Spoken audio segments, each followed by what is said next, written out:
Bueno, Lucas 7, versículo 11. En adelante, un pasaje cortito, una historia cortita, pero poderosa. Poco después, Jesús fue con sus discípulos a la aldea de Naín y una multitud numerosa lo siguió. Cuando Jesús llegó a la entrada de la aldea, salió una procesión fúnebre. El joven que había muerto era el único hijo de una viuda y una gran multitud de la aldea le acompañaba. Cuando el Señor la vio, su corazón rebosó de compasión. No llores, le dijo. Luego se acercó al ataúd y tocó a los que cargaban. Se acercó al ataúd y lo tocó. Y los que cargaban el ataúd se detuvieron. Joven, dijo Jesús, te digo, levántate. Entonces el joven muerto se incorporó y comenzó a hablar. Y Jesús lo regresó a su madre.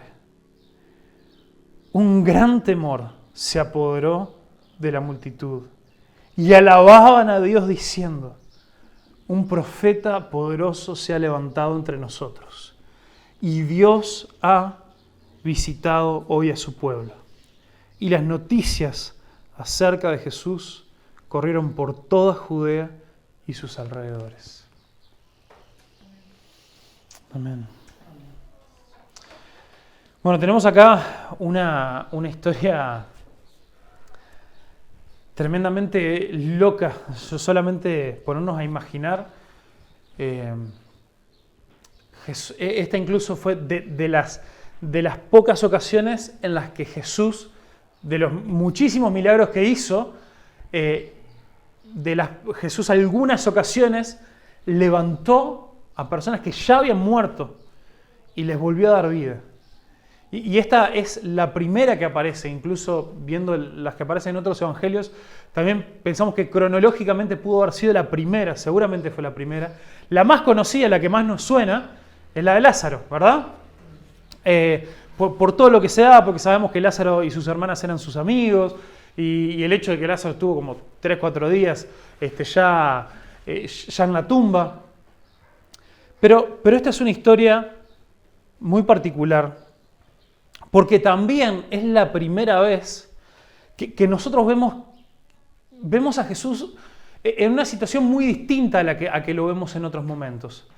Porque en muchos momentos nosotros hemos visto a Jesús encontrándose con personas que estaban desesperados por Él, habían escuchado de este Jesús y iban corriendo a Él, iban diciendo: Jesús, por favor, sos mi última esperanza, he escuchado de las cosas que vos has hecho y te necesito, solo vos podés sanarme, solo vos podés hacer esto. Vimos el domingo pasado, el pasaje anterior a que hablaba de este centurión que mandó a buscar a Jesús porque tenía a este siervo enfermo a punto de morir, y mandó a buscar a Jesús con una fe que Jesús mismo dijo que no la había visto en todo Israel, porque le había dicho: ni tenés que venir a casa, vos decís que Él se va a sanar y se va a sanar. Pero vemos constantemente la gente empezando a reconocer en Jesús esta persona distinta, este enviado de Dios, este profeta, este Mesías. De a poco se lo empezaba a reconocer por quién Él era. Y la gente desesperada en busca de que Jesús marque la diferencia en su vida.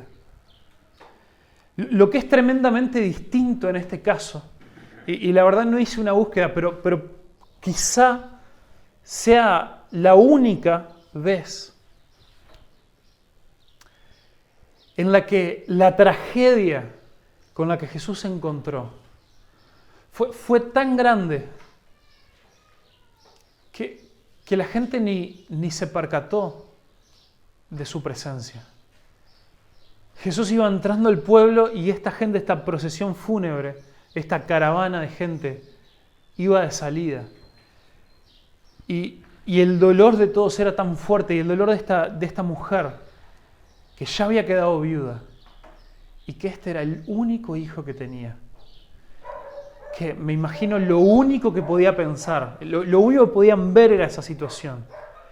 Y no vieron a Jesús ni se les había ocurrido salir en busca de Jesús como a veces habían venido a buscar a Jesús desde otros lugares. Realmente pensaban de que toda la esperanza se había perdido. Y esta gente ni siquiera se le cruzaba por la cabeza el hecho de que algo podía cambiar esta situación.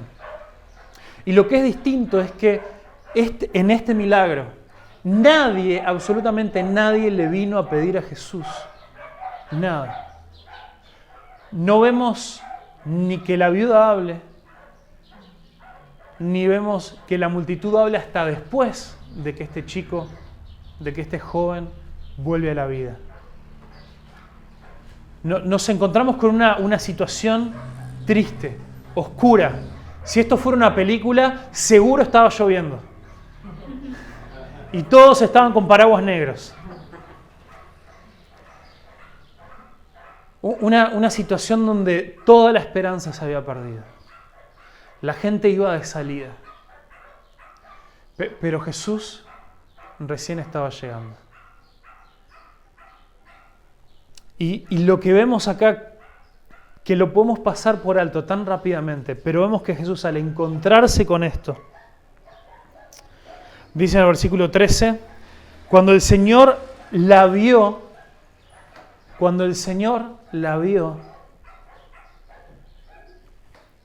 su corazón rebosó de compasión. Jesús la vio y su corazón se llenó de compasión.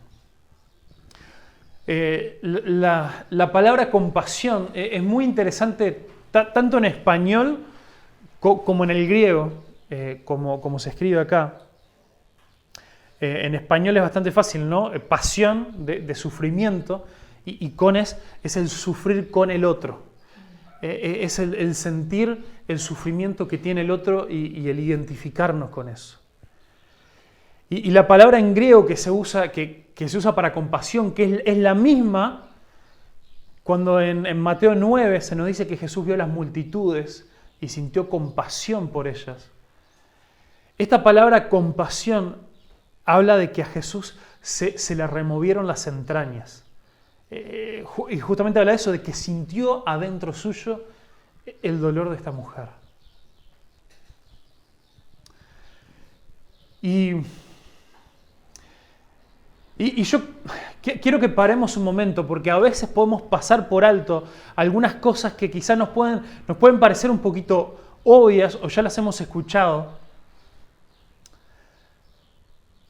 Pero Jesús, recién decíamos, ¿no? Jesús, la imagen misma de Dios, quien le dio vida a toda la creación, quien ahora mismo sostiene el universo en la palma de su mano. Ese Jesús, Dios, sintió el dolor de esa viuda. La vio lo que estaba pasando, entendió la situación. Jesús sabía, no precisaba que nadie le contara, sabía que había perdido a su único hijo. Y sintió el dolor. Quizás sabiendo que él estaba en esta misión también de un padre que había dejado ir, había entregado a su único hijo. Y Jesús siente esa compasión. Entonces sintió el dolor de esta mujer, pero también sintió y pudo ver su profunda necesidad. Esta mujer había quedado completamente sola. Y miren, si hoy una mujer viuda y sin hijos es una situación devastadora, en ese momento es algo mucho peor. Porque ahora, bueno, gracias a Dios, estamos en una sociedad donde quizás no hace tanto tiempo es muchísimo más normal que las mujeres sean independientes, que hayan estudiado, que salgan a trabajar, que se puede argumentar de que todavía hay algunas diferencias importantes en la sociedad, pero comparativamente por lo menos con otras sociedades, las mujeres ya tienen probabilidades de salir adelante. Se puede recibir una atención del MIDES, no sé, lo que sea, pero esta mujer había quedado sola en una sociedad donde la mujer no trabajaba, donde el trabajo de la mujer era ser esposa y madre, y se había quedado sin esto, sin lo único que hasta ella le podía dar, no solamente sus recursos para vivir, sino su identidad. Había perdido los recursos para vivir, pero había perdido también su identidad. Y esto de que ella no era cualquier viuda por solamente tener un único hijo, era su última ayuda en la vida. Y miren, hay un pasaje, que esto es como un pequeño paréntesis, esto se lo regalo, no va incluido en el precio. En 1 Timoteo 5 hay un pasaje que es tremendamente desafiante para nosotros, para quienes tenemos familiares en necesidad, y es tremendamente desafiante para los líderes de las iglesias. Porque es medio largo, yo después se lo dejo para que lo lean todo en 1 Timoteo 5, 3 al 16. Pero si leemos el comienzo,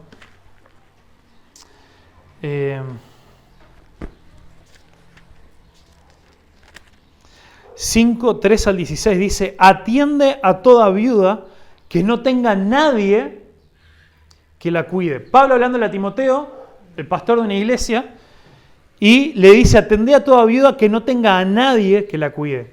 Pero si ella tiene hijos o nietos, la primera responsabilidad de ellos es poner en práctica la sumisión a Dios en su hogar y retribuir a sus padres al cuidarlos. Esto es algo que le agrada a Dios. Y miren, léanlo hasta el 16, guárdenselo. Pero esto es desafiante por dos motivos. Porque a veces nosotros estamos en esto de que queremos ayudar a la gente, que queremos ser desafiados, como lo vamos a hacer hoy por este pasaje, de nosotros tener compasión y mostrar compasión a la gente. Le veníamos hablando también de la razón por la cual queremos crecer en generosidad como iglesia, que queremos que las ofrendas aumenten y todo, porque queremos hacer este tipo de cosas que yo les decía hoy para los misioneros, para la misión de Dios, pero también queremos servir a nuestra comunidad. Pudimos armar ahora, después de un buen tiempo, porque no había muchos recursos, pero bueno, armamos 10 canastas, ya entregamos uno. Yo ya les dije otras veces, díganos a ver quién puede estar necesitando, llévenle, solamente avisar y pueden llevarse una para ustedes o para alguien que ustedes conozcan que necesiten. Queremos, son pequeñas canastas, nos van a dar para un mes, pero queremos por lo menos en nuestro granito de arena, a medida que Dios nos vaya bendiciendo, poder bendecir a otros. De eso no hay duda. Pero acá Pablo da una palabra que es muy desafiante, porque nos dice dos cosas: ayuda a quien realmente no tenga quien la ayude, a estas vidas que realmente son vulneradas. Y la razón que da no es tanto por la vida, porque nosotros sabemos que hay gente que tienen familias, que tienen hijos, que tienen personas que quizás deberían estar cuidando de ellos y no lo hacen. Y bueno, y quizás eso sea razón suficiente y podemos hacer excepciones y todo, pero acá lo que Pablo va es que en realidad nosotros estamos robando de bendición y estamos robando de una oportunidad de madurar, si no lo han hecho, a esos hijos y a esa familia que rodean a esa persona en necesidad, pero que no han asumido la responsabilidad dada por Dios de cuidar de los suyos, de su familia. Entonces, esto es un desafío para quienes somos hijos y venimos creciendo. ¿Qué tanto seguimos dependiendo de nuestros padres? ¿O hemos llegado a un punto en el cual entendimos la responsabilidad del lugar que Dios nos dio y decimos, bueno, es mi momento de dar un paso hacia adelante, de realmente ser independiente y trabajar, estar en un lugar donde cuando la vejez de mis padres lleguen, voy a estar mental, espiritual, emocional y económicamente preparado para ayudarlos? Y es un desafío para mí, porque a mí me encantaría decir, ayudemos a todo el mundo, no importa, vayamos, compartamos, llenemos canasta a todo el mundo, no sé, vayamos y asistamos en todo lo que podamos. Pero a veces un trabajo mucho más duro es ver cómo podemos ayudar para que una familia crezca, madure y pueda avanzar en ciertas cosas, en ciertos desafíos. Entonces vemos que Jesús fue movido a misericordia, fue movido a compasión con esta viuda que no tenía absolutamente nada, nada de nada. Y una cosa que es importante que nosotros recordemos y que nosotros miremos, ya terminó mi paréntesis, es que Jesús, así como tuvo compasión, así como sus entrañas fueron removidas, como sintió el dolor en él mismo, Jesús tuvo compasión tuya. Jesús sintió tu dolor. Jesús vio nuestra necesidad. Y también esto es algo que no lo quiero dar por obvio, no quiero pasarlo por alto. Porque muchos de nosotros, a veces por tiempo o a veces porque no lo hemos entendido bien, tenemos un entendimiento intelectual del Evangelio.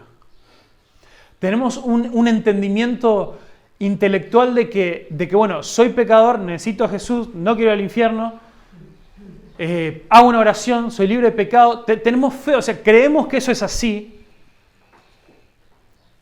Pero algunos de nosotros no hemos realmente llegado a entender la profundidad del amor de Dios. Es larguísimo ese pasaje de Efesios que me gusta leer al final. Pero tiene tantas partes tan fascinantes. Y me encanta que yo creo que ahí se inspiró el que escribió la canción de Adentro, Afuera, Arriba, Abajo. Qué feliz que estoy. Porque, no, hay otra canción que habla de ancho o algo, no me acuerdo. El amor de Dios es esa. El amor de Dios es maravilloso, tan alto, no sé qué, tan largo, tan no sé qué, que no puedo ir afuera, con grande es el amor de Dios. Bueno, en ese pasaje dice eso. Yo deseo, espero, oro, para que ustedes puedan comprender cuán largo, cuán ancho, cuán alto y cuán profundo es el amor de Dios. Y entender, ver en las Escrituras y entender que Jesús miró tu situación de miseria espiritual, miseria emocional, miseria familiar, miseria económica, la situación que vos estés pasando, y aunque te creas que sos un crack, Jesús te miró y sintió compasión porque te crees que sos un fenómeno y no te das cuenta de lo perdido que estás. Y sintió ese dolor, sintió ese peso de una vida perdida.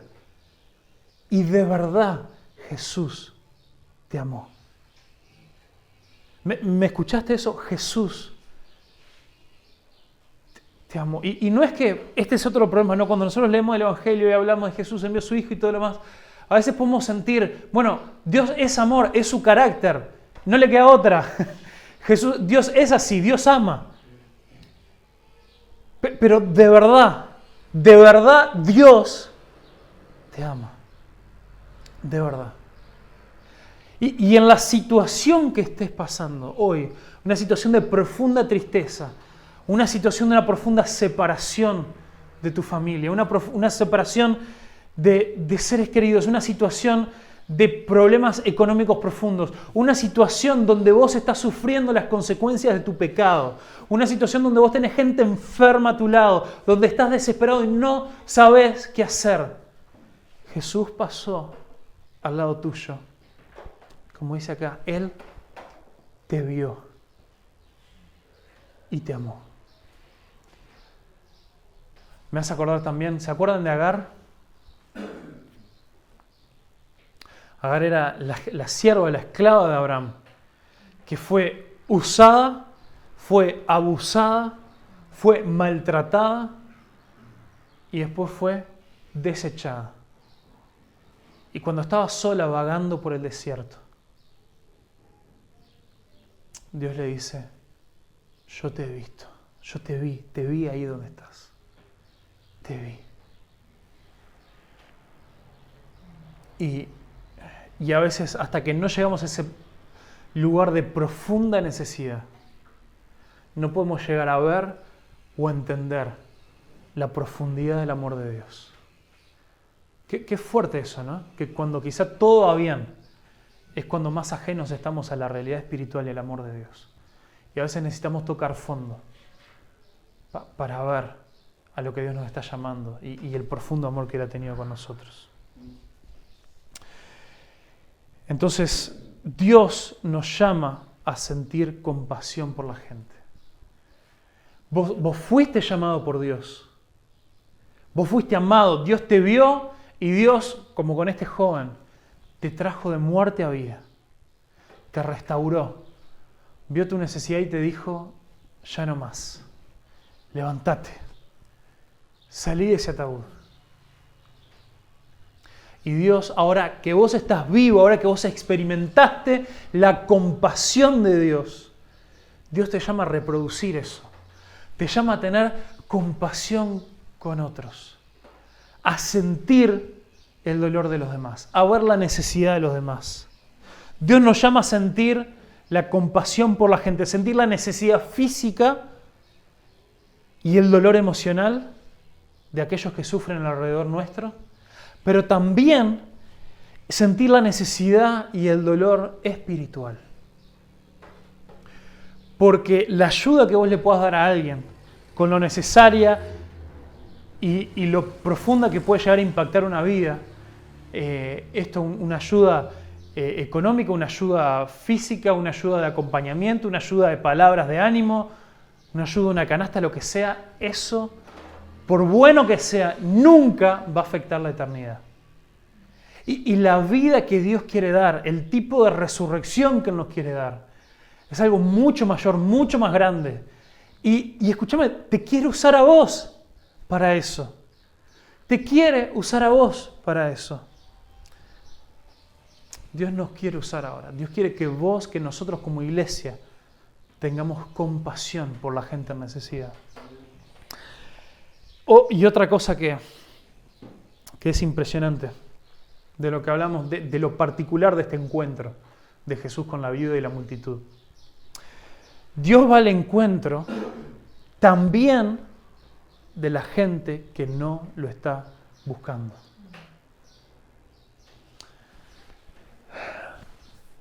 Yo les decía el domingo pasado la otra cara de la moneda, ¿no? Quiero y oro por gente con hambre espiritual, con gente con deseo, con iniciativa, que diga, yo quiero, gente que no haya que andar empujándola, gente que no haya que andar rogándole, gente que venga y que diga, bueno, eso como me dijeron hoy, ¿cómo me puedo hacer miembro? O ¿cómo puedo empezar a servir? ¿O qué puedo empezar a hacer? ¿Cómo puedo empezar yo a encontrar mi lugar en el cuerpo de Cristo? Que necesitamos mucho de eso. Pero no nos olvidemos y oremos para que Dios abra nuestros ojos espirituales. ¿Dónde está esta gente que quizá no está pensando en lo más mínimo en que Dios puede tener algo que ver con ellos? Puede estar completamente ajenos a la realidad de que Dios quiere irrumpir con todo, quiere llegar de una y con una palabra traer vida. Nos dice después, Pablo nos dice que el mismo Dios que dijo, se haga la luz, y el universo comenzó a existir. Es el mismo Dios que dijo, sea vida en tu corazón. Y a partir de ese entonces resucitaste y pasaste de muerte a vida. Miren, si la viuda no estaba buscando a Jesús, les puedo asegurar que el joven que estaba muerto en ese ataúd, mucho menos. Y a veces nosotros pensamos que podemos nosotros buscar y esforzarnos y ir y atrás de la gente o de Dios o de lo que sea. Y el tipo de milagro que nosotros queremos ver, el tipo de vida que nosotros queremos ver, es algo que trasciende, que va mucho más allá, muchísimo más allá de andar insistiéndole a la gente, de andar lo que sea así. Seamos persuasivos, vayamos, oremos, pero oremos para que Dios haga lo que nosotros jamás podríamos hacer. Y Dios lo va a hacer. Dios lo va a hacer. Jesús es especialista en irrumpir en la vida de los más desesperados. Jesús quiere contestar oraciones que todavía no han sido oradas. Jesús quiere satisfacer corazones que no tienen ni idea qué es lo que les falta. Y para eso te quiere usar a vos. Para eso nos quiere usar a nosotros. Y el problema es que muchas veces nosotros catalogamos a gente. Es muy fácil etiquetar a personas. Esta persona no quiere nada con Dios. Esta persona no está buscando, no le interesa, nada. Entonces, vamos charlando, hablando de la vida, si lo tenemos ahí en nuestro círculo, pero la dejamos pasar. No, bueno, cuando alguien me empieza a hacer preguntas sobre la iglesia, le empezaré a contar. No tenemos idea lo que está pasando en el corazón, en la mente, en la vida de las personas que están esperando que la esperanza llegue a su vida sin siquiera saberlo. Dios quiere hacer algo profundo a través de tu vida con la gente que te rodea. Pero eso solo puede pasar si vos sentís compasión de la gente. Si mirás a la gente en su necesidad y por tu cabeza no pasa, esta persona, ¿tendrá ganas de venir a la iglesia conmigo un día? Si en realidad lo que pasa por tu cabeza y por tu corazón es, cuánto dolor, cuánta necesidad, todo lo que Dios podría hacer si irrumpiera en esta vida. Y dejate usar por Dios. No sabes el terreno, la tierra que Dios puede estar preparando. Por último, se da este milagro y la gente no puede creer. Y se da un gran temor en la gente, porque dicen, ¿quién es este profeta? Y dice, un profeta poderoso se ha levantado entre nosotros. Y acá vemos una frase que al comienzo de Lucas ya la vimos. Dice, Dios ha visitado hoy a su pueblo.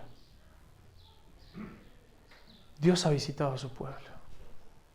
Y esta frase que aparece en las profecías, el tiempo de la visitación de Dios, era esto de que el pueblo estaba tan lejos de Dios, Dios había dejado a su pueblo, la presencia de Dios ya no estaba en el templo. Y la gente estaba esperando que Dios nos visite, que Dios vuelva, que Dios venga. Y no hay mayor visitación que Dios mismo, no llenando el templo de su presencia con una columna, una nube de humo, cayendo fuego del cielo. No hay mayor visitación de Dios que Dios tomando la forma de un siervo, de un esclavo, naciendo como un hombre, entre pañales, pasando todas las necesidades, en pobreza. Él, el Dios creador del universo. Y ahora que nos acercamos a la Navidad, empezamos a pensar de vuelta en esto. Ayer no me acuerdo que estábamos ahí, alguien dijo, no sé cómo salimos con este tema, y alguien dijo, Jesús hizo caca. Sí, no es una falta de respeto decir eso. Al contrario, es una forma de entender la profundidad de la encarnación. Porque estamos muy acostumbrados a ver a Jesús en los cuadros o en esas películas que hicieron hace 50 años atrás, que Jesús no caminaba, Jesús flotaba por ahí. Y Jesús se hizo carne, se hizo hombre, se introdujo en la miseria del mundo, porque este mundo está hundido y está sumergido en miseria, en muerte y en destrucción. Y Jesús no nos mandó un mensajero, no nos mandó para la salvación un librito con los 4 pasos más prácticos para venir hacia mí. Jesús se mandó a Él mismo, con todo lo que eso implicó y con el fin que eso tuvo, que fue la cruz. Y ahora Jesús te manda a vos, nos manda a nosotros. Jesús quiere que nosotros vivamos una vida, que seamos una iglesia encarnada. O sea, que nos hagamos carne, que nos hagamos presente en la vida, en el sufrimiento de la gente. Que si nos cruzamos con esta viuda, no sigamos de largo, porque total vamos en direcciones opuestas. Nos detenemos y vemos cómo la compasión de Dios puede obrar en esa situación. Ahora Dios quiere también visitar al mundo con una iglesia que irrumpe en la vida de las personas, sintiendo su dolor y trayendo vida donde hay muerte, transformación, transformando tristeza en gozo.